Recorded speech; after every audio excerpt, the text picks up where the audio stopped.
rod end, you need a 19mm spanner, 6mm Allen key, and then a 22.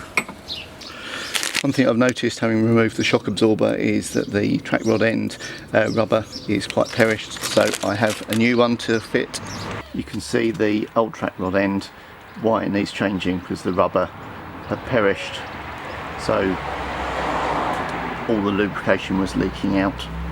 Decided it was worth replacing this while I'm in doing all of the other options, and I'm going to need to get the tracking done anyway, so I might as well do this. The part was only £7, so it's not a lot of money. I found you can either use a 19mm socket, and because the track rod end is tapered into the hub, the two are held together, so that should allow the nut to be removed. If the taper breaks and the seal has gone, then obviously that means it will be a lot easier to get the track rod end out, but in which case you will need a 6 or 5mm Allen key to hold the centre spindle of the track rod end and allow you to move the nut with a 19mm spanner.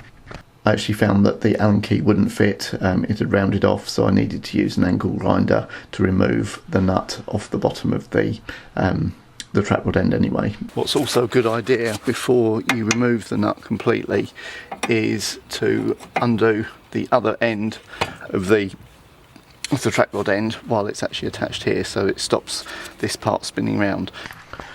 You'll need a 19mm spanner, a 22mm spanner and a 13mm spanner. The 22 is to hold the large nut on the track rod end.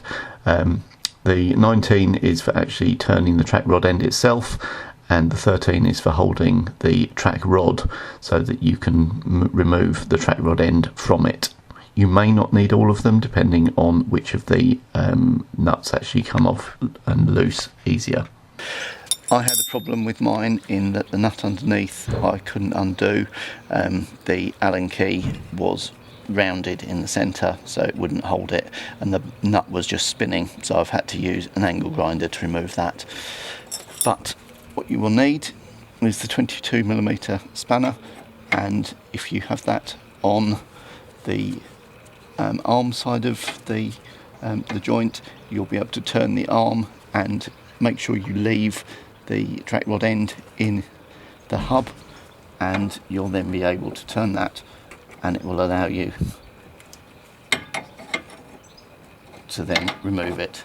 So get it moving initially, and then if you lift the track rod end out, you'll be able to unscrew it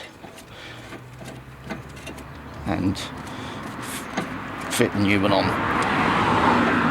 It's said to make sure you count the number of turns that this goes, but with this nut in place, there's only so far it can actually go, so you just tighten it up to that and it will then line up with the hub anyway. So you can see here where I've had to cut the bottom nut off with the angle grinder.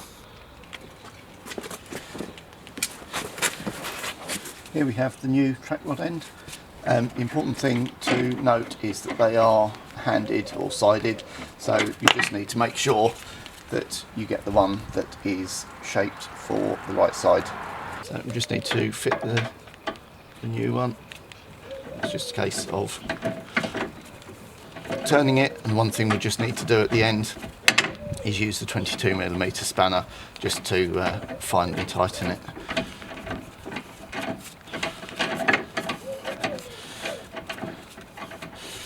You can see we have the new nut to use on there as well, so that is now. I found the easiest way to do the tightening is if you have the Allen key on a ratchet at the bottom and then hold the nut. You can then do the tightening with the ratchet, which makes it a lot faster.